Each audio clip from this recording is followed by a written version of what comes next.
হলেও প্রত্যেক বছর একদিন করে রোজা রাখেন এই ব্যক্তি। স্বাভাবিকভাবেই প্রত্যেকের মনে একটাই প্রশ্ন জাগবে, কে এই ব্যক্তি, কোথায় তার বাড়ি। এই ঘটনাটি ঘটেছে বাঁকুড়া জেলার ইন্দাস থানায়। ধর্মীয় সম্প্রীতির জন্য খ্যাতি আছে ভারতের পশ্চিমবঙ্গে। পুজো হোক বা ঈদ, সকল উৎসবে সম্মিলিতভাবে মিলিত হন সাধারণ মানুষ, জাতি ধর্ম বর্ণ নির্বিশেষে। রমজান মাসে রোজা রাখার মাধ্যমে ধর্মীয় রীতি মেনে চলেন সারা বিশ্বের কোটি কোটি মুসলিম।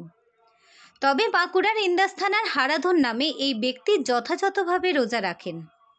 ভোরের আজান দেওয়ার আগে স্ত্রী রান্না করে তার স্বামীকে খাইয়ে দেয় এবং তিনি বলেন তার স্বামী রোজা রেখেছে বলে তিনি খুবই খুশি, কারণ তিনি হিন্দু এবং মুসলিমের মধ্যে কোনো ভেদভাব খুঁজে পান না।